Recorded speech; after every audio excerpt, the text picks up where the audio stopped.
जय हिंद दोस्तों, पंकज जोशी ई क्लास में हूँ जगदीश भट्ट आप सर्वे मित्रों हार्दिक स्वागत करूँ छूँ।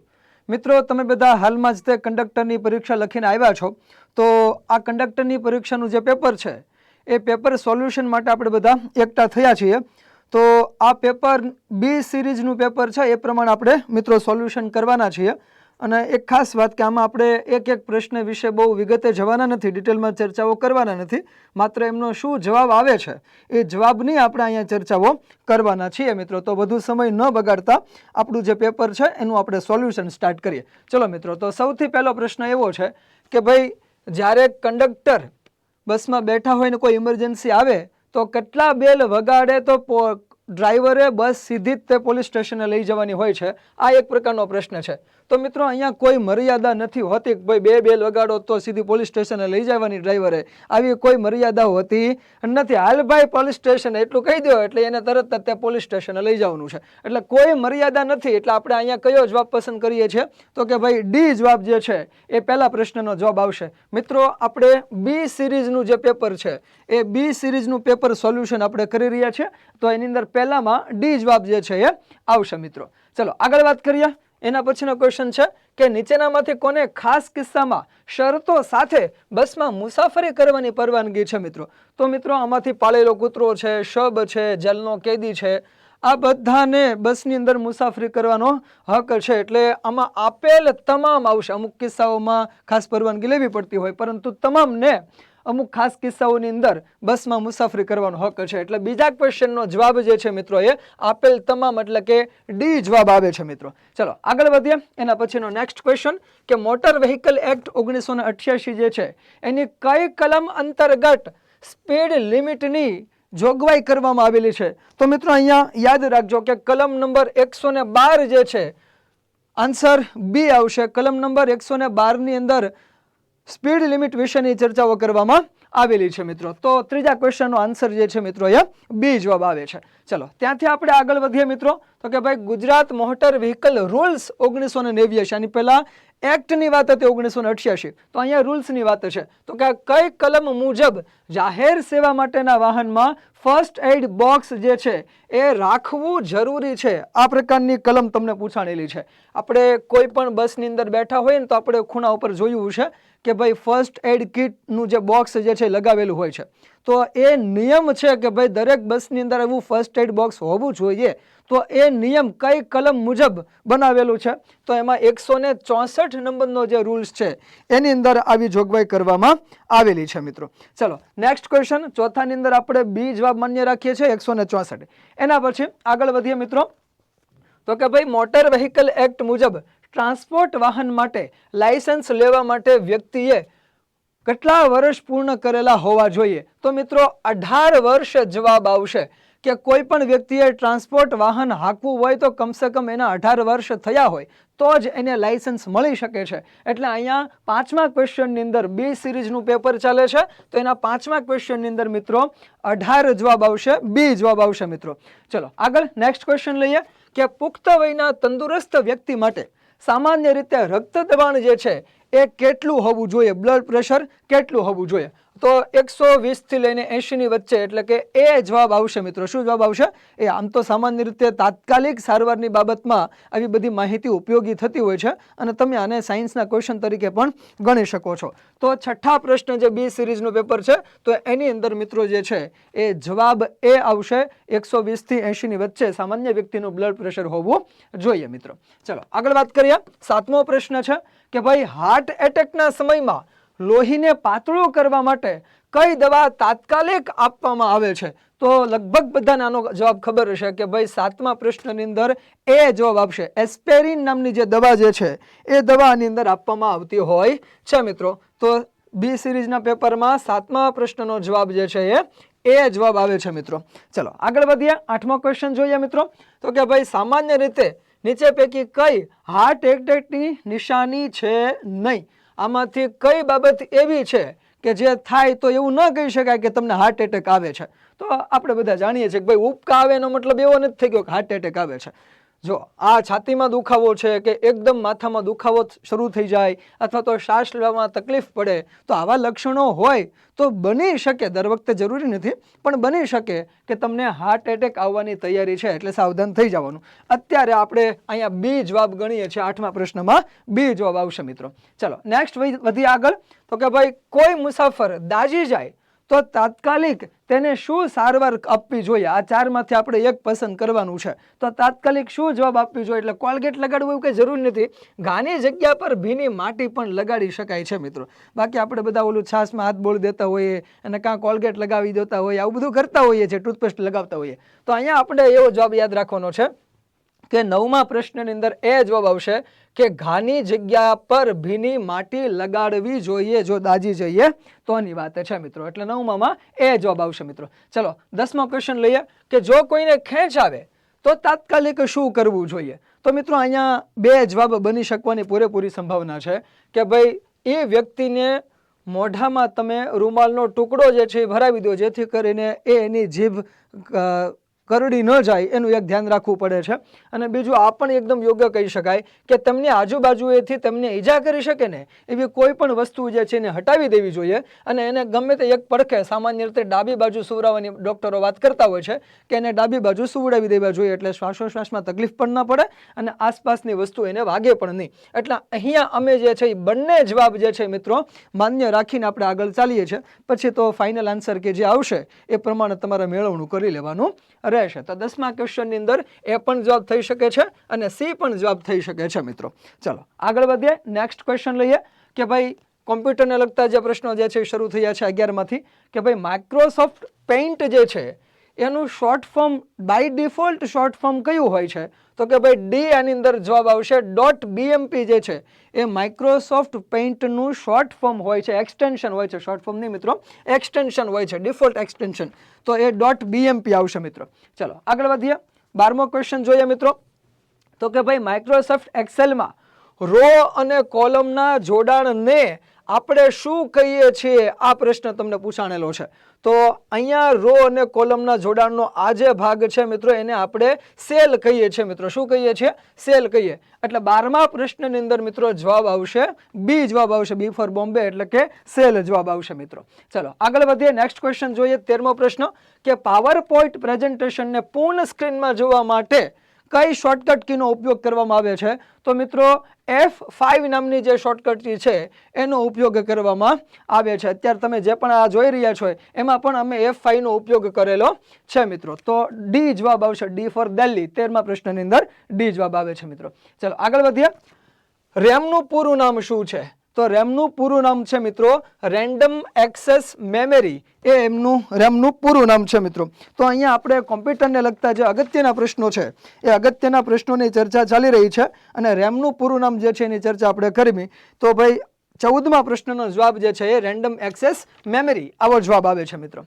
ચલો નેક્સ્ટ ક્વેશ્ચન લઈએ. એના પછી માઇક્રોસોફ્ટ એક્સેલમાં સમગ્ર રો પસંદ કરવા માટે, આખી રો પસંદ કરવા માટે થઈને કઈ શોર્ટકટ કી વાપરવામાં આવે છે? તો મિત્રો અહીંયા શિફ્ટ પ્લસ સ્પેસનો ઉપયોગ કરવામાં આવે છે. એટલે અહીંયા મિત્રો બી જવાબ આવશે કે આખી રો તમારે એક સાથે પસંદ કરી લેવી હોય, આડી લાઈન જે છે એ આખી એક સાથે સિલેક્ટ કરવી હોય તો એના માટે તમારે શિફ્ટ પ્લસ સ્પેસનો ઉપયોગ કરવો જોઈએ મિત્રો. ચલો નેક્સ્ટ ક્વેશ્ચન લઈએ મિત્રો કે ભાઈ 16મો પ્રશ્ન શું કહે છે? તો કે નીચેનામાંથી કયું આઉટપુટ ડિવાઇસ નથી? આવો પ્રશ્ન પૂછાયેલો છે. કોમ્પ્યુટરમાં આપણે બધા ઇનપુટ અને આઉટપુટ ડિવાઇસ ભણતા જ હોઈએ છીએ. તો અહીંથી પ્રશ્ન કયો છે કે આઉટપુટ ડિવાઇસનું ઉદાહરણ કયું નથી? તો સીધું જ છે કીબોર્ડ. કીબોર્ડથી ઇનપુટ એન્ટર કરી શકાય છે, ઇનપુટ ડિવાઇસ છે. એટલે બાકીના બધા તમે જુઓ તો એ આઉટપુટના ઉદાહરણો છે. મોનિટર છે, સ્પીકર છે, પ્રિન્ટર છે, આ બધા આઉટપુટના ઉદાહરણો છે. તો અહીંયા આપણે યાદ રાખશું કે કીબોર્ડ જે છે મિત્રો એ આઉટપુટ ઉપકરણ નથી, એ ઇનપુટ ઉપકરણ છે. એટલે 16માની અંદર સી જવાબ આવશે મિત્રો. ચલો નેક્સ્ટ આગળ વધીએ કે નીચે પૈકી કઈ કોમ્પ્યુટરની પ્રોગ્રામિંગ ભાષા નથી? આવો પ્રશ્ન પૂછાયેલો છે. તો મિત્રો અહીંયા ડી જવાબ આવશે. યુનિક્સ જે છે એ પ્રોગ્રામિંગ ભાષા નથી, એ ઓપરેટિંગ સિસ્ટમ છે. એટલા માટે યુનિક્સ જે છે એ પ્રોગ્રામિંગ ભાષા નથી. બાકી પાયથોન છે, સ્વિફ્ટ છે અને જાવાસ્ક્રિપ્ટ છે, આ બધી પ્રોગ્રામિંગ લેંગ્વેજ છે મિત્રો. ચલો 18મો ક્વેશ્ચન લઈએ. એની અંદર વાત કરીએ કે ભાઈ સ્પ્રેડશીટ બનાવવા માટે માઇક્રોસોફ્ટ ઓફિસના કયા પ્રોગ્રામનો ઉપયોગ થાય છે મિત્રો? તો આ ક્વેશ્ચન જે 18મો ક્વેશ્ચન છે એનો જવાબ આવશે મિત્રો MS એક્સેલ જે છે એની અંદર આપણે સ્પ્રેડશીટ બનાવતા હોઈએ છીએ. MS એક્સેલમાં સામાન્ય રીતે આપણે ગાણિતિક જે ગણતરીઓ કરવાની હોય છે એના માટે આનો ઉપયોગ બનાવતા હોઈએ. કદાચ આપણે તમે 10મા ધોરણમાં જોયું હશે કે ભાઈ માર્કશીટ બનાવવા માટે આપણે એક્સેલનો ઉપયોગ કરતા હોઈએ છીએ, તો એ શીટમાં આપણે બનાવતા હોઈએ છીએ. ચલો 19મા ક્વેશ્ચનની વાત કરીએ કે ઇન્ટરનેટ પર ફાઇલ ટ્રાન્સફર કરવા માટે કયા પ્રોટોકોલનો ઉપયોગ થાય છે? તો અહીંયા ફાઇલ ટ્રાન્સપોર્ટ પ્રોટોકોલનો ઉપયોગ થાય એટલે કે સી જવાબ આવશે, FTP એવો જવાબ આવશે મિત્રો. તો કોમ્પ્યુટર અહીંયા સારું એવું પૂછાણું છે એટલે કોમ્પ્યુટરને આપણે નજરઅંદાજ કરી શકાય નહીં મિત્રો. ચલો આપણે 20મા ક્વેશ્ચનની વાત કરીએ કે નીચેના પૈકી કોમ્પ્યુટરમાં સ્ટોરેજનો સૌથી મોટો એકમ કયો છે મિત્રો? એવો પ્રશ્ન પૂછાણેલો છે એટલે અહીંયા એ જવાબ આવશે કે જેટાબાઇટ જે છે એ સ્ટોરેજનો સૌથી મોટો એકમ ગણી શકાય છે. આપણે તો TB સુધી બધા ઉપયોગ કરતા હોઈએ છીએ, તો અહીંયા જેટાબાઇટ જે છે એ જવાબ આવશે એટલે 20માની અંદર એ જવાબ આવે છે મિત્રો. ચલો 21મા પ્રશ્નની વાત કરીએ કે ભાઈ એક નિબલ એટલે કેટલા બીટ્સ થાય છે? આવો પ્રશ્ન પૂછાણેલો છે એટલે એક નિબલ્સ એટલે 4 બીટ્સ થાય. આ આપણે યાદ રાખવાનું રહેશે. તો 21મા ક્વેશ્ચનની અંદર બી જવાબ આવે છે એટલે કે 4 જવાબ આવે છે મિત્રો, યાદ રાખજો. ચલો નેક્સ્ટ ક્વેશ્ચન લઈએ મિત્રો. 22મો ક્વેશ્ચન છે કે નીચેનામાં પૈકી કયું વેબ બ્રાઉઝર નથી? આવો પ્રશ્ન આપણને અહીંયા પૂછાણેલો છે મિત્રો. તો અહીંયા યાદ રાખજો કે વિન્ડોઝ એક્સપ્લોરર જે છે એ વેબ બ્રાઉઝર નથી, એ ફાઇલ મેનેજરનો એક પ્રોગ્રામ છે. એટલે અહીં આપણે વેબ બ્રાઉઝર પૂછું તો ફાયરફોક્સ બધા યુઝ કરતા હોય, સૌથી વધુ જે યુઝ કરો છો એ ગૂગલ ક્રોમનો બધા યુઝ કરે છે ને એ જ પણ એક પ્રકારનું વેબ બ્રાઉઝર છે. તો વેબ બ્રાઉઝર કયું નથી ઉપર ધ્યાન આપવું મિત્રો. ઉતાવળમાં કયું છે ને એ ટીક લાગી જાય છે અને પહેલા જ બધાનો ક્રોમ દેખાઈ જાય એટલે આવી ભૂલ ન થાય એ નજરમાં રાખવું જોઈએ. તો અહીંયા સી જવાબ આવશે મિત્રો કે વિન્ડોઝ એક્સપ્લોરર જે છે એ અહીંયા વેબ બ્રાઉઝર નથી મિત્રો. ચલો આગળ વાત કરીએ કે નીચે પૈકી કઈ ઓપરેટિંગ સિસ્ટમ નથી? જોયો અહીંયા ક્વેશ્ચન બધા કેવા આવે છે કે કઈ પ્રોગ્રામિંગ લેંગ્વેજ નથી, કઈ ઓપરેટિંગ સિસ્ટમ નથી, કયું વેબ બ્રાઉઝર નથી. એ નથી વાળા જવાબો વધુ આવે, પ્રશ્નો વધુ આવે છે એટલે જવાબ આપતા પહેલા આપણે વિચારી લેવું જોઈએ. હવે ક્વેશ્ચન કયો છે કે કઈ આમાંથી ઓપરેટિંગ સિસ્ટમ છે એવો પ્રશ્ન અહીંયા પૂછાણેલો છે. અત્યાર સુધી નથી વાળા આવ્યા હતા એટલે અહીંયા નથી એવું નથી, પણ અહીંયા છે એવો પ્રશ્ન પૂછો છે. તો મિત્રો યાદ રાખજો કે વિન્ડોઝ 10 જે છે સી જવાબ આવશે. વિન્ડોઝ 10 જે છે એ એક પ્રકારની ઓપરેટિંગ સિસ્ટમ છે. તો બાકી બધા જે છે માઇક્રોસોફ્ટ વર્ડ, ગૂગલ ક્રોમ અને એડોબ ફોટોશોપ જે છે એ ઓપરેટિંગ સિસ્ટમ છે નહીં મિત્રો. ચલો 23માની અંદર સી જવાબ જોયો. 24માની વાત કરીએ. ફિશિંગ. આ ફિશિંગ શબ્દ ઘણીવાર સમાચાર પત્રમાં પણ રહેતો હોય છે. તો ફિશિંગ એટલે શું થાય? હમણાં તો અમે તે સાયબર ફ્રોડની ઘટનાઓ ઘણી બધી વધી ગઈ છે. Digital arrest word of the year બનેલો છે. તો એની સાથે જોડાયેલી જેવી એક બાબત છે કે ભાઈ ફિશિંગ એટલે શું? તો કે ભાઈ વિશ્વસનીય સ્ત્રોતની ઓળખાણ આપી ગુપ્ત માહિતી જાણવી. ડી જવાબ આવશે મિત્રો. ફિશિંગનો શું મતલબ થાય કે વિશ્વસનીય સ્ત્રોતની ઓળખાણ આપી ગુપ્ત માહિતી જાણી લેવી. એ જે ઘટના છે, પ્રક્રિયા છે, એ પ્રક્રિયાને આપણે શું કહીએ છીએ મિત્રો? તો કે ફિશિંગ કહીએ છીએ. સાયબર ફ્રોડ સાથે જોડાયેલો શબ્દ છે મિત્રો. ચલો 25મો ક્વેશ્ચન જોઈએ. શું કહેવા માંગે છે કે ભાઈ નીચે પૈકી શું હાર્ડવેરનું ઉદાહરણ છે? આમાંથી કયું હાર્ડવેર છે? તો હાર્ડવેર અને સોફ્ટવેર આવા બે ભાગ આપણે જોતા હોઈએ છીએ. તો મિત્રો યાદ રાખજો કે આ પ્રિન્ટર જે છે ને એ હાર્ડવેર છે જેને ટચ કરી શકાય છે. બાકી આ બધા સોફ્ટવેર છે. એક્સેલ છે, વિન્ડોઝ 11 છે, એડોબ રીડર છે, આ બધા સોફ્ટવેર છે. એડોબ રીડર આપણે મોટા ભાગે PDF ઓપન કરવા માટે યુઝ કરતા હોઈએ છીએ. તો પ્રિન્ટર જે છે એ હાર્ડવેરનું ઉદાહરણ છે. બહુ સરળ પ્રકારનો પ્રશ્ન છે મિત્રો. ચલો એના પછીનો ક્વેશ્ચન છે નીચેના પૈકી કઈ ક્લાઉડ સ્ટોરેજ સર્વિસ છે? આ પ્રકારનો પ્રશ્ન પૂછાયેલો છે મિત્રો. તો યાદ રાખજો ડ્રોપબોક્સ અને ગૂગલ ડ્રાઈવ આ બંને જે છે એની અંદર આપણે આપણી માહિતી જે છે સ્ટોર કરી શકીએ છીએ, પણ ઓનલાઈન સ્ટોર કરી શકીએ એવી કોણ સર્વિસ આપે છે? તો ડ્રોપબોક્સ અને ગૂગલ ડ્રાઈવ જે છે એ ક્લાઉડ સ્ટોરેજ સર્વિસ જે છે એ પ્રોવાઈડ કરે છે. બાકી માઇક્રોસોફ્ટ વર્ડ શું છે તમને બધાને ખ્યાલ જ છે. એટલે અહીંયા જવાબ આવશે સી જવાબ. 26માં સી જવાબ આવશે. એ અને બી બંને જે છે એ જવાબ આવશે મિત્રો. ચલો એના પછી 27મો ક્વેશ્ચન આપણે જોઈ લઈએ કે નીચે પૈકી કયો માલવેરનો પ્રકાર છે નહીં મિત્રો? આ પ્રશ્ન પૂછાણેલો છે. તો મિત્રો જોજો કે આમાંથી કોણ કોમ્પ્યુટરને કે મોબાઈલને નુકસાન કરતા હોય છે એ આપણે નજરમાં રાખવાનું છે. તો કે વાયરસ, વર્મ અને ટ્રોજન હોર્સ આ ત્રણેય જે છે એક પ્રકારના માલવેર છે. તો અહીંયા ફાયરવોલ જે છે એ એને બચાવે છે, કોમ્પ્યુટરને એટેકથી બચાવે છે. એટલે અહીંયા ફાયરવોલ જે છે એ માલવેરનો પ્રકાર છે નહીં. એટલે 27માં ડી જવાબ આવશે મિત્રો. ચલો આગળ વધીએ. એના પછી 28માં ક્વેશ્ચન લઈ લઈએ કે નીચે પૈકી કયું કોમ્પ્યુટર મેમરીનો એક પ્રકાર નથી, એવો પ્રશ્ન પૂછાણેલો છે કે આમાંથી કોને મેમરી ન કહી શકે? તો બધાને કહેવાય છે. એટલે આપેલ પૈકી એક પણ નહીં, પ્રકાર નથી એવું પૂછવું છે. તો એક પ્રકારની રેમ આને પણ કહેવાય, આને પણ કહેવાય, અને રોમ જે છે એ પણ કહી શકાય. એટલે રેમ, કાશ અને રોમ જે છે બંને એક પ્રકારની મેમરીનો જ પ્રકાર છે. એટલે નથી એવું પૂછવું, એટલે એક પણ નહીં આવો જવાબ આવશે. એટલે 28માં ડી જવાબ આવશે મિત્રો. ચલો આગળ વાત કરીએ મિત્રો. કીબોર્ડમાં કેની ગોઠવણીના આધારે કયા લેઆઉટ વાળું કીબોર્ડ ઉપલબ્ધ નથી? તો આપણે સામાન્ય રીતે આવું કીબોર્ડનો તો સૌથી વધુ ઉપયોગ કરીએ છીએ. એ સિવાય તમને DVORAK અને AZERTY વાળા પણ કીબોર્ડ જોવા મળે છે. પણ આ જે બી જે છે એ પ્રકારના કોઈ કીબોર્ડ ASDEFC આવી લાઈન વાળી કોઈ કીબોર્ડ આપણને જોવા મળતું નથી. એટલે 29ની અંદર બી ફોર બોમ્બે એવો જવાબ આવશે મિત્રો. ચાલો આગળ વાત કરીએ. CD રોમનું પૂરું નામ શું થાય? આ પ્રકારનો પ્રશ્ન આપણને પૂછવામાં આવેલો છે. તો મિત્રો યાદ રાખજો, BA નું પૂરું નામ છે compact disc read only memory. Compact disc read only memory એ CD રોમનું પૂરું નામ થાય છે મિત્રો. તો 30માની અંદર બી ફોર બોમ્બે એવો જવાબ આવશે મિત્રો. ચલો આગળ વાત કરીએ. 31મો પ્રશ્ન લઈ લઈએ કે ભાઈ નવેમ્બર 2024માં ગુજરાતને GI ટેગ મળેલો છે. તો બધાને કરંટ અફેર્સમાં ખ્યાલ હશે કે ભાઈ ઘરચોળા જે ગુજરાતના છે એ ઘરચોળાને GI ટેગ આપવામાં આવેલું છે મિત્રો. ચલો આગળ વધીએ. એના પછીનો ક્વેશ્ચન લઈ લઈએ કે પ્રસિદ્ધ પર્યટન સ્થળ જે ધોળાવીરા જે છે એ કયા તાલુકામાં આવેલું છે મિત્રો? તો કઈ ભચાઉ તાલુકામાં આવેલું છે. કચ્છ જિલ્લાના ભચાઉ તાલુકાની અંદર આવેલું છે. એટલે બી જવાબ આવશે મિત્રો. ચલો 33મો ક્વેશ્ચન જોઈએ. એના પછી જોઈ લઈએ કઈ અગત્યની બાબત છે. તો કે નીચેના પૈકી કયા ગુજરાતી ખેલાડીએ વર્ષ 2024ના પેરિસ ઓલિમ્પિકમાં ભાગ લીધેલ નથી? તો જે સ્વિમિંગ માટે જાણીતા છે માના પટેલ, એમણે પેરિસ ઓલિમ્પિકમાં ભાગ લીધો નહોતો. બાકી આ બધા જે ખેલાડી છે હરમિત દેસાઈ, માનવ ઠક્કર અને ઇલા વેનિલ વાલા રિવાન જે છે એમણે પેરિસ ઓલિમ્પિકમાં ભાગ લીધેલો હતો મિત્રો. મિત્રો પેરિસમાં બંને પ્રકારની ઓલિમ્પિક, જે સમર ઓલિમ્પિક છે અને પેરાલિમ્પિક છે એ ત્યાં યોજાતી. એટલે પરીક્ષા માટે ખૂબ જ IMP છે, એ તમે કરી લેજો. ચલો નેક્સ્ટ ક્વેશ્ચન જોઈએ મિત્રો. 34મો પ્રશ્ન છે કે હાલમાં અમેરિકાની રાષ્ટ્રપતિની ચૂંટણીમાં જે ડોનાલ્ડ ટ્રમ્પ જીત્યા છે એ કઈ પાર્ટીના છે? આવો પ્રશ્ન પૂછાણેલો છે. તો મિત્રો યાદ રાખજો કે એ જે છે એ રિપબ્લિકન પાર્ટીના છે મિત્રો. કયા પાર્ટીના છે? રિપબ્લિકન પાર્ટીના છે. Next question 35મો.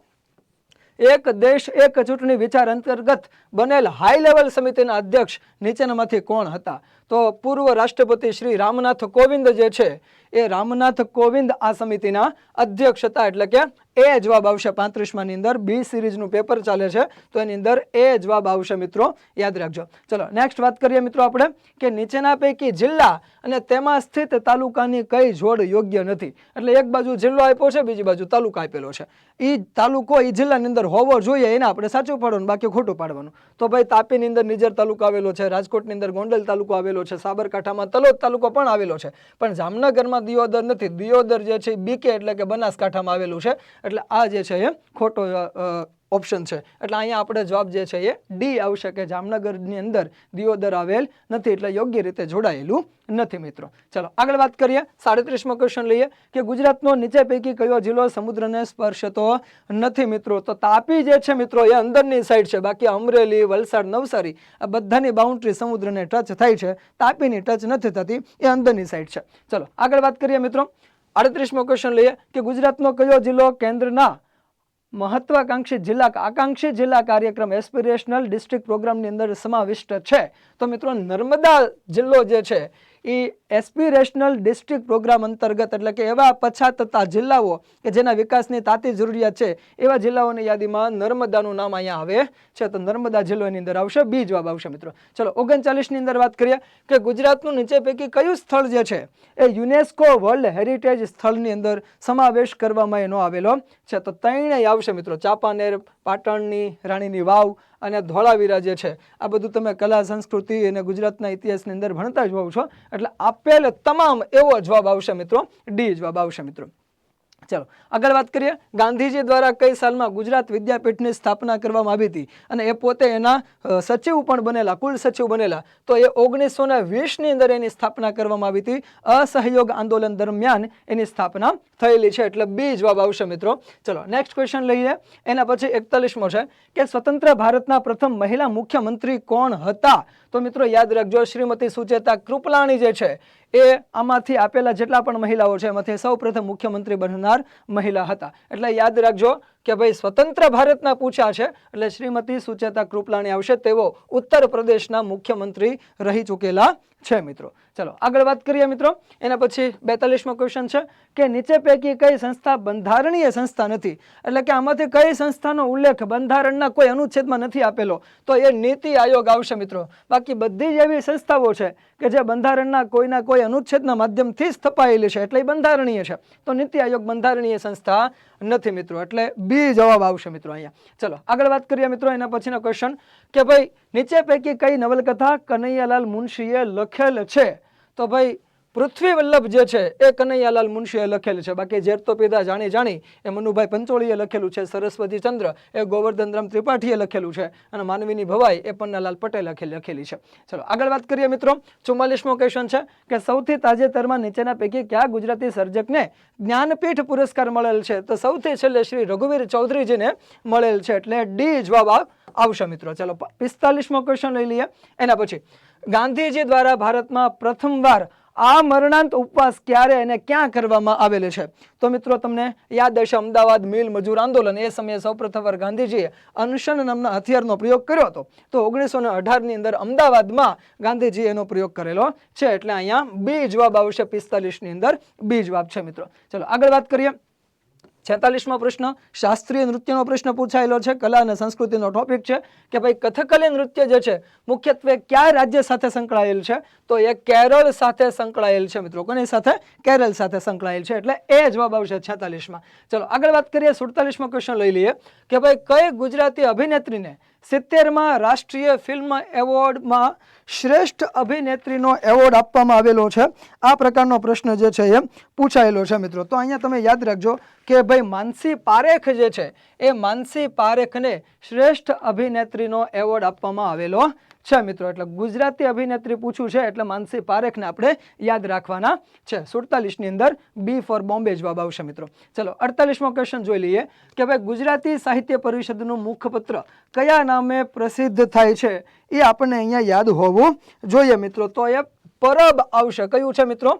પરબ છે. આ બધા જ અગત્યના છે. શબ્દ સૃષ્ટિ, દાંડિયો, કુમાર, તો એના જવાબ તમને ખબર હોવી જોઈએ. પરંતુ અત્યારે આનો જવાબ કયો છે? તો કે ભાઈ પરબ જે છે એ ગુજરાતી સાહિત્ય પરિષદનું મુખપત્ર છે મિત્રો. એટલે 48ની અંદર સી જવાબ આવશે મિત્રો. ચલો 49મો ક્વેશ્ચન લઈ લઈએ કે ગુજરાતમાં કુલ કેટલા રાષ્ટ્રીય ઉદ્યાનો આવેલા છે? તો લગભગ બધાને ખબર છે કે ગુજરાતની અંદર કુલ 4 રાષ્ટ્રીય ઉદ્યાનો જે છે એ આવેલા છે, એટલે 49ની અંદર બી જવાબ આવશે મિત્રો. આગળ વાત કરીએ 50મો ક્વેશ્ચન કે ભાઈ ગુજરાત રાજ્યમાં 2011ની વસ્તી ગણતરી મુજબ કયા જિલ્લામાં સ્ત્રી પુરુષ જાતિ પ્રમાણ સૌથી વધુ છે? પણ આપેલા હોય ને એમાંથી આપણે કહેવાનું છે કે ભાઈ નીચે આપેલા કયા જિલ્લામાં સૌથી વધુ સેક્સ રેશિયો છે? તો એમાં જવાબ આવશે મિત્રો તાપી જે છે એ તાપી જે છે એ જવાબ અહીંયા આવવાનું છે. ચલો એના પછીનો ક્વેશ્ચન લઈ લઈએ મિત્રો કે ભાઈ નેક્સ્ટ ક્વેશ્ચન જે કહે છે શું કહે છે કે કઈ રેખાનો મતલબ કોઈ પણ સંજોગોમાં લેન બદલવાની કે ઓવરટેક કરવાની અનુમતિ નથી તેમ થાય છે? આમાંથી કઈ લાઈન જો રસ્તાની અંદર દોરેલી હોય તો આપણે એવું સમજી લેવાનું કે કોઈ પણ સંજોગોમાં આપણે અહીંયા લાઈન બદલવાની થતી નથી મિત્રો. તો અહીંયા આપણે એક યાદ રાખવાનું છે કે ભાઈ પીળા રંગની જે લાઈન જે છે, પીળા રંગની એક સળંગ રેખા, એ સળંગ રેખાને જ્યારે આપણે જોઈ લઈએ એટલે સમજી લેવાનું કે આગળ આપણે વાહનને અહીંયા કોઈ પણ બાજુ મોડવાનું નથી અને ઓવરટેક પણ કરવાનું નથી મિત્રો. એટલે ખાસ યાદ રાખજો કે પીળા રંગની સળંગ એક રેખા જવાબ આવશે, એટલે બી જવાબ આવે છે મિત્રો. ચલો 51ની અંદર બી જવાબ આવે છે. ચલો એના પછી વાત કરીએ મિત્રો 52મો ક્વેશ્ચન છે કે માર્ગ અકસ્માત પીડિતોને મદદરૂપ થનાર માટે ચોક્કસ કયો શબ્દ વપરાય છે? પહેલા તો બધા લોકો બહુ ડરતા, કોઈ પણ અકસ્માતની અંદર વ્યક્તિને મદદ કરવા માટે જાય નહીં, કારણ કે કેમ તો કે પોલીસ કેસ થઈ જાય, એની ઉપર આવે. એટલા માટે હવે સરકારનો આખો એટીટ્યુડ બદલાઈ ગયો છે કે એવા લોકોને એ મદદ કરે છે ને એને બિરદાવે પણ છે. તો એના માટે શબ્દ વપરાય છે કે ગુડ સમરીટન જે છે એ શબ્દ વપરાય છે કે પ્રથમ 1 કલાક દરમિયાન જો અકસ્માત પીડિત વ્યક્તિને મદદ મળી જાય તો એનું જીવન બચાવી શકાય છે.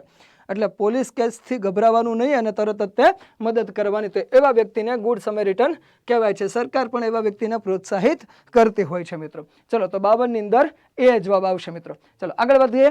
53મો ક્વેશ્ચન જો લઈએ કે જો કિલોમીટર સ્ટોનની ઉપરના ભાગે લીલો અને નીચેના ભાગે સફેદ રંગ હોય તો એ કયા પ્રકારનો રોડ કહેવાય? આ પ્રકારનો પ્રશ્ન છે કે આ આખું જે કિલોમીટર સ્ટોન આપેલો હોય છે એ કિલોમીટર સ્ટોનની અંદર ઉપરનો ભાગ જે છે એ લીલા કલરનો હોય, નીચેનો ભાગ જે છે એ સફેદ કલરનો હોય, તો એ રોડ કયો હાઈવે કહેવાય? તો કે એને આપણે સ્ટેટ હાઈવે કહીએ છીએ મિત્રો. શું કહીએ છીએ? સ્ટેટ હાઈવે તરીકે આપણે એને ઓળખાવીએ છીએ. ચલો નેક્સ્ટ ક્વેશ્ચન લઈ લઈએ. 54મો ક્વેશ્ચન કે રોડ સેફટીને ધ્યાને લઈ ગુજરાત સરકાર દ્વારા કયા વર્ષની અંદર ગુજરાત રોડ સેફટી ઓથોરિટીની સ્થાપના કરવામાં આવેલી છે? આવો ક્વેશ્ચન પૂછાણેલો છે. તો મિત્રો અહીંયા ખાલી જગ્યામાં 2018 પૂરવાનું છે કે ભાઈ 54 ની અંદર સી જવાબ આવશે કે 2018 ની અંદર ગુજરાત સરકારે ગુજરાત રોડ સેફટી ઓથોરિટીની સ્થાપના કરી હતી મિત્રો.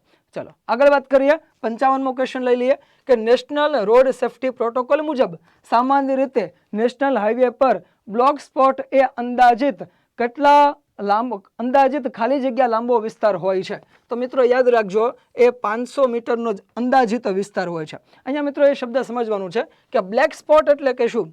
તો કે એવો વિસ્તાર જ્યાં વધુ અકસ્માત થવાની સંભાવના હોય છે અને ભૂતકાળની અંદર ત્યાં 4-5 અકસ્માત થઈ પણ ગયા હોય છે અથવા તો 10 વ્યક્તિઓએ પોતાના જીવ પણ ગુમાવેલા હોય છે. તો નેશનલ હાઈવે ઉપરનો એવો જે વિસ્તાર છે એવા વિસ્તારને આપણે બ્લેક સ્પોટ કહીએ છીએ. તો એ જગ્યા અંદાજે કેટલી હોય? તો કે અંદાજે 500 મીટરની આસપાસનો એવો વિસ્તાર હોય છે મિત્રો. એને આપણે બ્લેક સ્પોટ કહીએ છીએ. એટલે એનાથી સાવધાન રહેવાનું, નિરાતે ગાડી હાંકીને આગળ વધવાનું. ચલો મિત્રો આગળ વાત કરીએ. 56મો ક્વેશ્ચન છે કે નેશનલ હાઈવે પર બ્લેક સ્પોટ ઓળખવા માટે તે સ્થાન પર પાછલા સતત ખાલી જગ્યા વર્ષમાં કુલ 5 રોડ એક્સિડન્ટ જેમાં ગંભીર કે જીવલેણ અકસ્માત થયેલ હોય અથવા તો 10 મૃત્યુ થયેલા હોવા જોઈએ. એટલે છેલ્લા કેટલા વર્ષની અંદર આ ઘટના બનેલી હોવી જોઈએ? તો કે છેલ્લા 3 વર્ષમાં. છેલ્લા 3 વર્ષની અંદર નેશનલ હાઈવે પર કોઈ એવો વિસ્તાર હોય કે જ્યાં કુલ 5 રોડ એક્સિડન્ટ થયેલા હોય ને જે ગંભીર રીતે રોડ એક્સિડન્ટ થયેલા હોય અથવા તો કમસે કમ 10 વ્યક્તિના મૃત્યુ થયા હોય છેલ્લા 3 વર્ષની અંદર, તો એવી જગ્યાને બ્લેક સ્પોટ તરીકે ઓળખાવાનું છે મિત્રો. તો અહીંયા યાદ રાખજો બ્લેક સ્પોટ આપણે કોને કહીએ છીએ? જે અંદાજે 500 મીટરની લંબાઈ ધરાવતો હોય છે મિત્રો. 57મો ક્વેશ્ચન લઈ લઈએ કે રોડ ડિલિનિએટર જે છે એનો હેતુ શું હોય છે એ આપણે અહીંયા જાણવાનું છે. તો એનો ડી જવાબ આવશે કે વાહન ચાલકને રોડ ગોઠવણી અંગે માહિતગાર કરવા માટે થઈને રોડ ડિલિનિએટરનો ઉપયોગ કરવામાં આવે છે. એટલે 57 ની અંદર મિત્રો ડી એવો જવાબ આવશે મિત્રો. ચલો આગળ વધીએ. 58મો ક્વેશ્ચન લઈ લઈએ કે ભાઈ 24/7 એટલે કે 24 કલાક નેશનલ હાઈવે હેલ્પલાઇન નંબર કયો છે એ આપણને અહીંયા ખબર હોવી જોઈએ મિત્રો. તો 1033 જે છે એ નેશનલ હાઈવે હેલ્પલાઇન નંબર છે. તમે ગમે ત્યારે ફોન કરો તો એમાંથી તમને મદદ મળી રહેશે. એટલે બી જવાબ આવશે મિત્રો. બી ફોર બોમ્બે જવાબ આવશે મિત્રો. ચલો 59 ની અંદર આપણે ચર્ચા કરીએ કે ભારત સરકાર દ્વારા વાહન અને લાયસન્સને લગતી મુખ્ય સેવાઓ એક કેન્દ્રિત પ્લેટફોર્મ ખાલી જગ્યા પર લોન્ચ કરવામાં આવેલી છે. તો અહીંયા એમ પરિવહન જે છે એ પરિવહન સેવા પોર્ટલ ઉપર આપણને લાયસન્સને લગતી કે વાહનને લગતી દરેક સેવાઓ જે છે એ મળી શકે છે મિત્રો. એટલે ઈ ગવર્નન્સનો આ સારો ઉપયોગ ગણી શકાય. ચલો 60મો ક્વેશ્ચન લઈ લઈએ મિત્રો. ચેતવણી દર્શક ચિહ્નો તે રોડ ઉપર વાદળી રંગના કયા ટૂંકમાં ખાલી જગ્યા આકારમાં હોય છે? એટલે અહીંયા યાદ રાખજો મિત્રો કે લાલ રંગના ઊભા ત્રિકોણની અંદર ચેતવણી જનક ચિહ્નો આપેલા હોય છે. આપણે ઘણીવાર રસ્તામાં જોયું હોય છે કે ભાઈ ત્રિકોણ હોય છે અને એની ઉપર જે છે આ ત્રિકોણ લાલ રંગનું હોય છે. તો આવા ત્રિકોણ જે છે એની ઉપર ચેતવણી જનક ચિહ્નો લગાડેલા હોય છે મિત્રો. તો યાદ રાખજો કે અહીંયા 60મા ની અંદર સી જવાબ આવે છે મિત્રો. શું જવાબ આવે છે? સી એ જવાબ આવે છે મિત્રો. ચલો 61મો ક્વેશ્ચન જોઈ લઈએ કે ભાઈ નીચે પૈકી કઈ જોડણી જે છે એ અયોગ્ય જોડણી છે? તો મિત્રો અહીંયા યાદ રાખજો કે યુયુત્સુ જે છે એ અયોગ્ય જોડણી છે, બાકી બધી સાચી જોડણી છે મિત્રો. ચલો 62મો ક્વેશ્ચન લઈ લઈએ કે એક શબ્દ સમૂહ છે મટકું માર્યા વગર જોવું, એનો શું મતલબ થાય? તો આ એક જે શબ્દ આપેલો છે લાંબુ વાક્ય, એના માટે એક શબ્દ આપવો હોય તો શું કહેવાય? તો કે અનિમેષ, એટલે કે ડી જવાબ આવશે. સતત જોઈ રહેવું, એક પણ મટકું માર્યા વગર જોઈ લેવું, એટલે કે અનિમેષ એવો જવાબ આવશે મિત્રો. ચલો 63મો ક્વેશ્ચન લઈ લઈએ કે ભાઈ ગોળના પાણીએ નાહવું, આવા રૂઢિપ્રયોગનો શું અર્થ થાય? તો એનો મતલબ થાય કે ભાઈ તમારી સાથે ફ્રોડ થઈ ગયું છે, એટલે કે તમે છેતરાણા છો. ઓકે, તો ડી જવાબ આવશે છેતરાવવું, આવો જવાબ આવશે મિત્રો. ચલો 64માં વાત કરીએ કે ભાઈ સંધિ જોડવાની છે ભાઈ, તો ભાહા પ્લસ કર, આની સંધિ જોડવાથી કયો શબ્દ બને? તો કે ભાસ્કરભાઈ. ભાસ્કર બોલે તો સૂર્ય, એટલે કે સી જવાબ આવશે મિત્રો, ભાસ્કર અથવા તો ભાહા કર. તો 64માં ની અંદર સી જવાબ આવે છે મિત્રો. ચલો 65 લઈ લઈએ. છંદનો પ્રશ્ન છે કે ભાઈ અસત્યોમાં હેથી પ્રભુ પરમ સત્ય તું લઈ જા, આવા રાગમાં જેને ગાઈ શકાય એને શિખરણી છંદ કહેવાય. કદાચ ક્યારેક આપણને લક્ષણો ન યાદ રહેતા હોય તો રાગ યાદ રહી જવા જોઈએ. એટલે મિત્રો યાદ રાખજો કે આનો જવાબ કયો આવશે? તો કે ભાઈ ડી એવો જવાબ આવશે મિત્રો. ચલો આગળ વાત કરીએ. છંદને લગતો એક બીજો પ્રશ્ન આવ્યો છે કે ભાઈ અક્ષર મેળ છંદ અને માત્રા મેળ છંદ, તો આમાંથી કયો છંદ જે છે એ માત્રા મેળ છંદ છે? આવો પ્રશ્ન પૂછાયેલો છે. તો દોહરો જે છે મિત્રો માત્રા મેળ છંદ છે, બાકી બધા જે છે કેવા છંદ છે મિત્રો? તો કે અક્ષર મેળ છંદ છે. ચલો આગળ વાત કરીએ. 67મો ક્વેશ્ચન કે ભાઈ અલંકાર ઓળખાવાનો છે, તો પ્રેમ પદાર્થ અમે પામીએ વામીએ જન્મ મરણ જંજાળ, તો આમાં કયો અલંકાર જોવા મળે છે મિત્રો? તો અહીંયા આપણે યાદ રાખવાનું છે કે આંતરપ્રાસ એવો અલંકાર મળે છે. છેલ્લો શબ્દ, પહેલા વાક્યનો છેલ્લો શબ્દ અને બીજા વાક્યનો પહેલો શબ્દ જે છે એ અંદરો અંદર મળતા આવતા છે, એટલે આપણે એને આંતરપ્રાસ તરીકે ઓળખાવીએ છીએ. તો અહીંયા 67ની અંદર ડી જવાબ આવશે મિત્રો. ચલો આગળ વધીએ. એના પછી 68મો ક્વેશ્ચન જોઈ લઈએ. શું કહે છે કે ભાઈ વાક્ય પ્રકાર ઓળખાવો. કયો વાક્ય છે? તો કે ભાઈ તેનાથી જોરથી હસાયું, તેનાથી જોરથી હસાયું. તો આ કયા પ્રકારનું વાક્ય છે? તો મિત્રો ભાવે પ્રકારનું વાક્ય છે. કેવું વાક્ય છે મિત્રો? ભાવે પ્રકારનું વાક્ય છે. અહીંયા કર્મ છે નહીં, એટલે એ કેવા પ્રકારનું વાક્ય છે મિત્રો? ભાવે પ્રકારનું વાક્ય છે. ચલો આગળ વાત કરીએ. વિરોધી શબ્દ આપણે ઓળખાવાનો છે. ગાફેલ જે તમે નથી, તો એનો વિરોધી શું થાય એ આપણે યાદ રાખવાનું છે. તો સાવધ આવો અર્થ થાય છે. ગાફેલ શબ્દનો વિરોધાર્થી શબ્દ કયો થાય? તો કે સાવધાન રહેનાર, એટલે કે સાવધ. બી જવાબ આવશે મિત્રો. ચલો 70મો ક્વેશ્ચન લઈ લઈએ કે ભાઈ અલગ પડતો શબ્દ જે છે એ આપણે અહીંયા ઓળખાવાનો છે. તો કાલિંદી જે છે એ અલગ પડતો શબ્દ છે, બાકી પંકજ, સરોજ અને નલિન બધાના મતલબ જે છે કમળ એવો થાય છે મિત્રો. આગળ વાત કરીએ મિત્રો. 71મો ક્વેશ્ચન, અને અહીંથી ઇંગ્લિશના પ્રશ્ન જે છે એ શરૂ થઈ જાય છે. અને સૌથી પહેલો ક્વેશ્ચન જે છે એક્ટિવ પેસિવને લગતો છે. કયું વાક્ય છે? તો કે ભાઈ he writes a letter every day. આ જે વાક્ય છે જે સાદા વર્તમાન કાળનું વાક્ય છે, તો એને આપણે કેની અંદર ફેરવવાનું છે? તો કે પેસિવ વોઇસમાં ફેરવવાનું છે. તો આનો શું જવાબ આવશે? તો કે a letter was written by him every day. તો 71માં ક્વેશ્ચનની અંદર મિત્રો એ જવાબ આવશે. કયો જવાબ આવશે? કે અ લેટર ઇઝ. હવે અહીંયા સાદો વર્તમાન કાળ જે છે તો એમાંથી આપણે વાક્ય પસંદ કરવાનું છે, એટલે એ જવાબ આવશે. A letter is written by him every day, આવો જવાબ આવશે મિત્રો. ઓકે, ચલો 71મા પ્રશ્નનો જવાબ આપણે મેળવી લીધો. એક્ટિવ પેસિવનો ક્વેશ્ચન હતો. આગળ વાત કરીએ. 72મો ક્વેશ્ચન લઈ લઈએ કે ભાઈ 72માં ની અંદર શું જવાબ આવશે? ડાયરેક્ટ ઇનડાયરેક્ટનો પ્રશ્ન છે. શું વાક્ય છે? તો કે she said I am going to the market, આવો પ્રશ્ન જે છે આપણને પૂછાયેલો છે. તો આનો જવાબ કયો છે? આને એક્ટિવમાંથી ડાયરેક્ટ ઇનડાયરેક્ટનો પ્રશ્ન છે, એટલે ઇનડાયરેક્ટની અંદર આપણે એને ફેરવવાનું છે. તો એનો જવાબ આવશે she said that she was going to the market. તો અહીંયા 72માં ક્વેશ્ચનની અંદર બી જવાબ આવે છે મિત્રો. ચલો આગળ વાત કરીએ. 73 fill the blanks. By the time you arrive we will have already left.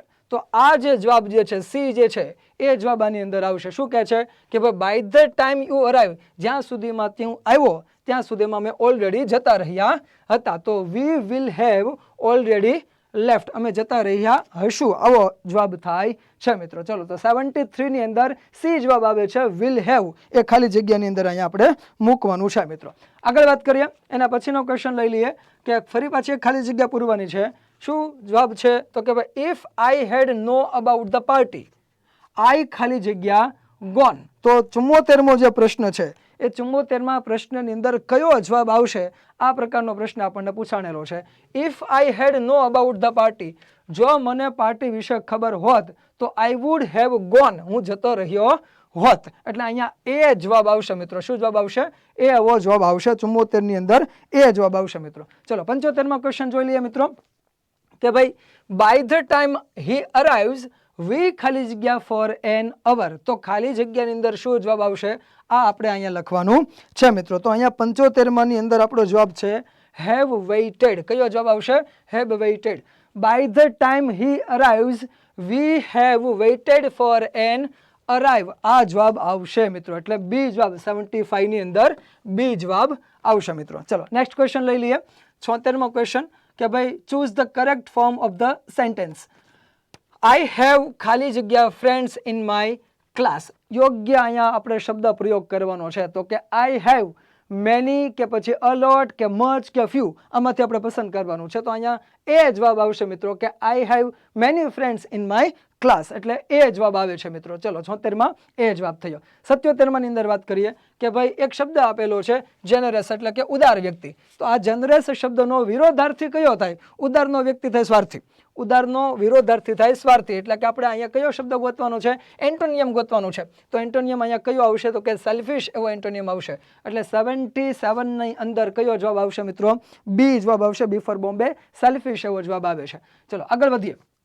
78મો question લઈ લઈએ કે what does the phrasal verb give up mean. એક જે ફ્રેઝલ શબ્દ જે છે ગીવ અપ, ખાલી ગીવ નથી પૂછ્યું અને ખાલી અપ નથી પૂછ્યું, ગીવ અપ એવું પૂછેલું છે. તો ગીવ અપનો શું મતલબ થાય? તો એનો મતલબ ગુજરાતીમાં તો એવું થાય કે ભાઈ હિંમત હારી જવી નહીં. એટલે અહીંયા યાદ રાખજો ટુ સ્ટોપ ટ્રાઇંગ. ગીવ અપનો શું મતલબ થાય કે ભાઈ છોડી દેવું, એમ મૂકી દેવું, આપણે મહેનત કરવાનું બંધ કરી દેવું. તો આનો મતલબ થાય ટુ સ્ટોપ ટ્રાઇંગ, એવો મતલબ થાય છે. એટલે 78ની અંદર બી એવો જવાબ આવશે. આપણે જનરલી એવું કહેતા હોય છે ને કે ગમે એવું પેપર જાય, મહેનત કરવાનું મૂકવાનું નહીં, એટલે ગીવ અપ કરવાનું નહીં. તો અહીંયા યાદ રાખજો બી જવાબ આવશે. ચલો એના પછી લગભગ આ બધાને આવડતું જ હશે કે ખાલી જગ્યા સન રાઇઝિસ ઇન ધ ઈસ્ટ. તો અહીંયા કયો આર્ટિકલ આપણે મૂકી શકીએ? તો યુનિવર્સલને લગતી કોઈ યુનિવર્સને લગતી કોઈ બાબત હોય એટલે જનરલી આપણે ધ આર્ટિકલ મૂકતા હોઈએ છીએ. એટલે આખું બંધ કરીને મૂકી દેવાનું કે ભાઈ the sun rises in the east. સૂર્ય જે છે એ પૂર્વની અંદર ઉગે છે. તો 79ની અંદર સી જવાબ આવે છે મિત્રો. ચલો આગળ વાત કરીએ. 80મો ક્વેશ્ચન છે કે ભાઈ કરેક્ટ પ્રોનાઉન કેની અંદર ઉપયોગ થયું છે? પ્રોનાઉનનો સાચો પ્રયોગ આમાંથી કયા વાક્યની અંદર થયો છે એ આપણે જવાબ પસંદ કરવાનો છે. તો અહીંયા જવાબ પહેલો જ આવી જશે કે everyone must bring there on pencil. બધાએ પોતપોતાની પેન્સિલ લઈને આવવું. તો અહીંયા કરેક્ટ પ્રોનાઉનનો પ્રયોગ થયેલો છે. ઓકે ચલો. તો the children played with its toy નો આવે, ધેર ટોયઝ આવે. She gave me my book to him. તો અહીંયા આવું વાક્ય આવશે નહીં. She gave me her book to him એવો જવાબ આવી શકે. The teacher explained the lesson to they નહીં આવે, ધેમ એવું આવશે. એટલે સાચા પ્રોનાઉનનો ઉપયોગ કેની અંદર થયો છે તો કે એની અંદર થયેલો છે. એટલે આપણો જવાબ કયો આવશે મિત્રો? તો કે એ એવો જવાબ આવશે મિત્રો. ચલો આગળ વાત કરીએ. મેથ્સને લગતા ક્વેશ્ચન છે. હવે મેથ્સમાં આપણે દરેક ક્વેશ્ચન બહુ ડિટેલ કાંઈ ગણતરી કરવાના નથી, સીધો આપણે જવાબ જે છે એ મેળવવાના છીએ. તો 81મો જે ક્વેશ્ચન જે છે એનો કયો જવાબ આવે છે મિત્રો? તો કે 140 સી એવો જવાબ જે છે એ આવે છે. એનું મૂલ્ય પૂછ્યું છે તો એનું મૂલ્ય કેટલું થશે? 140 થશે. એટલે 81માં સી જવાબ આવે છે મિત્રો. ચલો 82ની વાત કરીએ કે નીચે પૈકી કયો અપૂર્ણાંક સૌથી નાનો છે? એટલે આપણે ભાંગતા જવાબ મેળવવાનો છે કે આમાંથી સૌથી નાની સંખ્યા કઈ આવશે જવાબ તરીકે, એ આપણે ગોતવાની છે. તો મિત્રો અહીંયા યાદ રાખજો કે 82ની અંદર જે જવાબ આવે છે એ જવાબ કયો આવે છે? ડી જવાબ આવે છે. D for Delhi. એટલે કે 19/37 જે છે એ જવાબ આવશે. અને ભાંગો એટલે આપેલાઓમાંથી સૌથી નાની સંખ્યા મળશે આપણને. ચલો આગળ વાત કરીએ. 83માં કે નીચે પૈકી કયું લીપ વર્ષ નથી? આવો પ્રશ્ન પૂછાણેલો છે. તો 2100 જે છે મિત્રો એ લીપ યર છે નહીં. ચલો આગળ વાત કરીએ. નેક્સ્ટ ક્વેશ્ચન 84મો. જો ચાની કિંમત 20% વધે તો ચાનું વેચાણ 20% ઘટે છે. આ એક પરિસ્થિતિ તમને આપી કે ભાઈ ચાની કિંમતની અંદર 20%નો વધારો થાય તો વેચાણ જે છે એ 20% ઘટી જાય છે. તો ચાની વધેલી કિંમતને કારણે મૂળ વ્યાપારમાં કેટલા ટકાની ખોટ જશે, ખોટ જશે તો કન્ફર્મ છે, તો કેટલા ટકાની જશે, તો આવા કેસમાં જનરલી 4% હોય છે. એટલે આપણે અહીંયા યાદ રાખીએ છીએ કે ભાઈ 84 ની અંદર કયો જવાબ આવશે, 4%, એટલે કે બી જવાબ આવશે, બી ફોર બોમ્બે જવાબ આવશે મિત્રો. ચલો આગળ વાત કરીએ કે ભાઈ એક તમને પરિસ્થિતિ આપી છે કે A જેમ B બરોબર કેટલું થાય, તો કે 5:7, અને B જેમ C બરોબર કેટલું થાય, તો કે 6:7 આવો જવાબ થાય છે. એટલે તમને હવે ક્વેશ્ચન એવો પૂછો છે કે A જેમ B જેમ C કેટલો જવાબ થશે, તો કે ભાઈ 5 છક 30 અને પછી આવશે 7 છક 42 અને 11 સત્તા 77.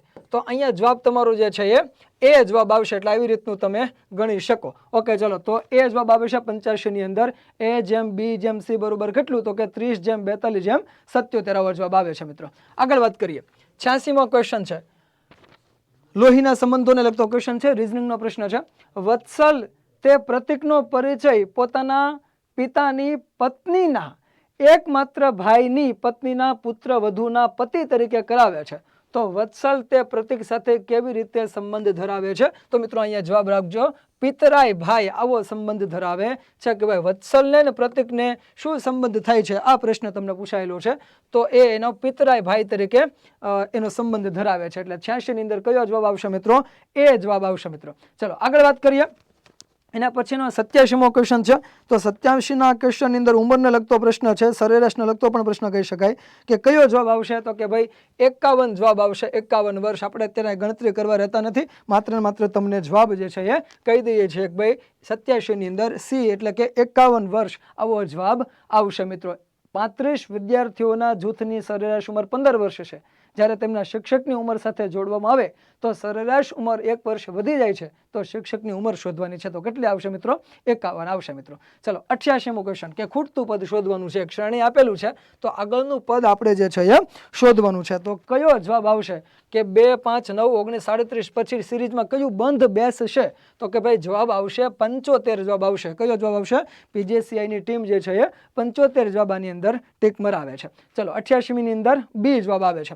આગળ વાત કરીએ મિત્રો, 89મો ક્વેશ્ચન કે 60 કિલોમીટર પ્રતિ કલાકની ઝડપથી દોડતી ટ્રેન જો એક થાંભલાને 9 સેકન્ડમાં ઓળંગે તો ટ્રેનની લંબાઈ શું હશે, આ પ્રકારનો પ્રશ્ન આપણને પૂછેલો છે. તો એનો જવાબ આવશે મિત્રો 150 મીટર આવો જવાબ આવશે મિત્રો. એટલે 89 ની અંદર બી જવાબ આવે છે. જે લોકો પાછળથી જોડાણા હોય એને કહી દઈએ કે આપણે અત્યારે બી સિરીઝનું જે પેપર છે એ પેપરનું સોલ્યુશન કરીએ છીએ. એમાં 89 નંબરનો ક્વેશ્ચનનો જવાબ આવે છે 150, એટલે કે બી જવાબ આવે છે મિત્રો. ચલો આગળ વાત કરીએ. એના પછી 90મો ક્વેશ્ચન છે મેથ્સને લગતો જ અગેન ક્વેશ્ચન જે છે એનો આપણને પ્રશ્નનો જવાબ પૂછવામાં આવેલો છે. તો ભાઈ 90 ની અંદર જે જવાબ આવે છે એ જવાબ આવે છે, એટલે કે 4 જવાબ આવે છે મિત્રો. તો 90માં ક્વેશ્ચનમાં શું જવાબ આવશે, એ જવાબ આવશે મિત્રો. ચલો આગળ વાત કરીએ.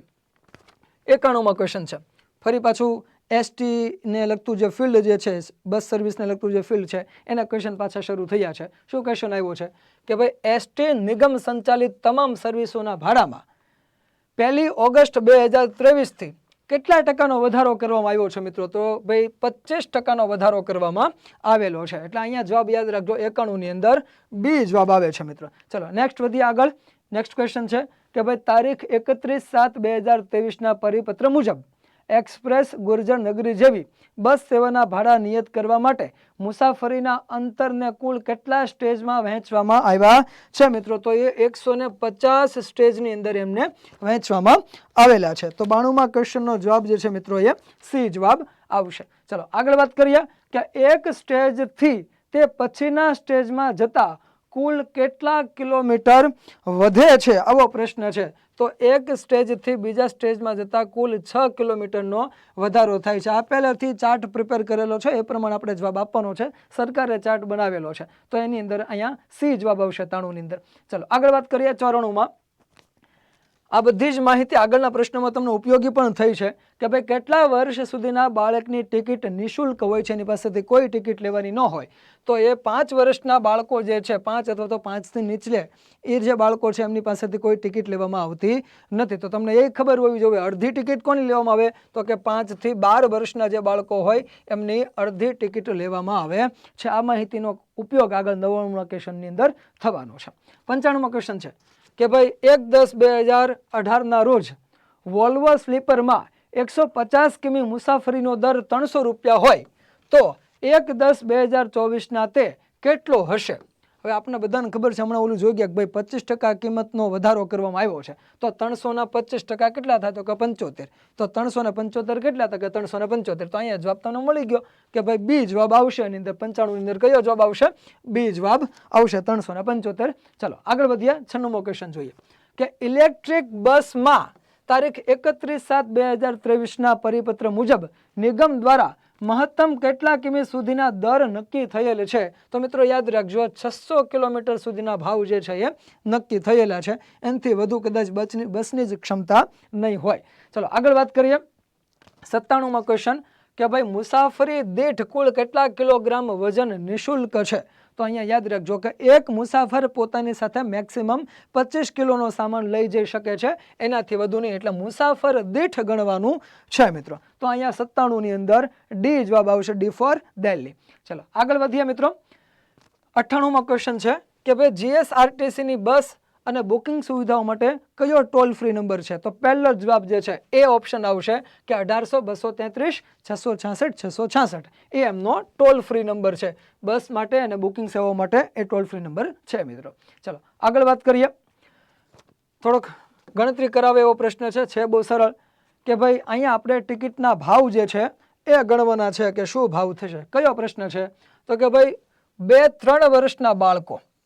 હવે 3 વર્ષના બાળકોની ટિકિટ શું હોય? તો કે કાંઈ ન હોય, કારણ કે 5 વર્ષ સુધી તો બધાને નિઃશુલ્ક છે.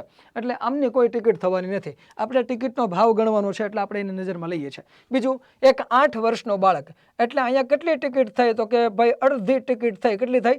કારણ કે 5 થી 12 વર્ષમાં અડધી ટિકિટ થાય.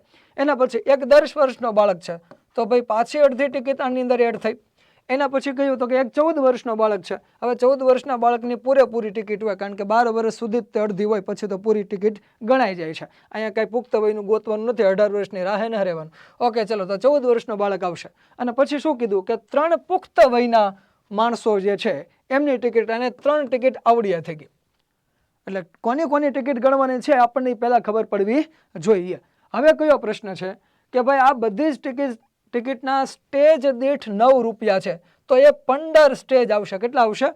15 સ્ટેજ આવશે. તો અહીંયા આપણે ધ્યાન રાખવાનું છે કે ટિકિટ પહેલા આપણને ખબર હોવી જોઈએ, એને ગુણ્યા 9, કારણ કે એક ટિકિટના 9 રૂપિયા ગણ્યા છે ને એવા 15 સ્ટેજ આપણે આને લેવાના છે, એટલે એને ગુણ્યા 15 કરવાના છે. તો ટિકિટ કેટલી થાય મિત્રો? તો કે અડધી 1, એના પછી 1, એટલે કે અહીંયા ટોટલ જે છે એ 5 ટિકિટ થાય છે મિત્રો. કેટલી થાય છે? 5 ટિકિટ થાય છે. તો અહીંયા આપણે હવે સરવાળો કરી લઈએ, ગુણાકાર કરી લઈએ કે ભાઈ 5 ટિકિટ, એક સ્ટેજના 9 રૂપિયા, તો 15 સ્ટેજના કેટલા થશે? આ જવાબ આપણે અહીંયા મેળવવાનો છે મિત્રો. તો અહીંયા યાદ રાખજો કે ભાઈ 15 9 135 થાય, તો 135 ગુણ્યા 5 કરવાનું છે, તો એ 675 જવાબ આવશે મિત્રો. કયો જવાબ આવશે? 675 જવાબ આવે છે. એટલે 99ના પ્રશ્નની અંદર એ જવાબ આવે છે મિત્રો. ચલો આગળ વધીએ. લાસ્ટ ક્વેશ્ચન આપણે જોઈએ છીએ કે સામાન્ય રીતે જીએસઆરટીસી દ્વારા મુસાફરીના મહત્તમ કેટલા દિવસ પહેલા ઓનલાઈન ટિકિટ અનામત ચાલુ થાય છે? તો કે ભાઈ 60 દિવસ પહેલા. તમારે કોઈ પ્લાનિંગ કરો તો વધુમાં વધુ 60 દિવસ પહેલા સુધીનું પ્લાનિંગ કરવાનું છે. એટલે જો તમારે એડવાન્સ બુકિંગ કરવું હોય તો 60 દિવસ પહેલાથી ન થાય, 60 દિવસ પછી તે બુકિંગ થઈ શકે છે. એટલે અહીંયા તમે જવાબ આપજો સી. તો મિત્રો આપણે અહીંયા જે આ જીસીઆરટીનું આજનું જે કંડક્ટરનું પેપર લેવાનું છે એના યથાયોગ્ય અમને જેવા સુઝા અને સાચા જવાબો જે છે એ આપણે તમને સોલ્વ કરાવેલા છે. તમને કોઈ ક્વેરી હોય તો તમે લોકો કોમેન્ટની અંદર અમને જણાવી શકો છો. આપ સર્વે અમારી સાથે જોડાણા એના માટે આભાર. અને તમને જો અમારું આ પેપર સોલ્યુશન પસંદ આવતું હોય કે અમારી ચેનલના અન્ય વિડીયોઝ જોવા હોય તો તમે લોકો અમારી ચેનલને લાઇક, શેર અને સબસ્ક્રાઇબ ચોક્કસથી કરજો મિત્રો. આભાર આપ સર્વેનો.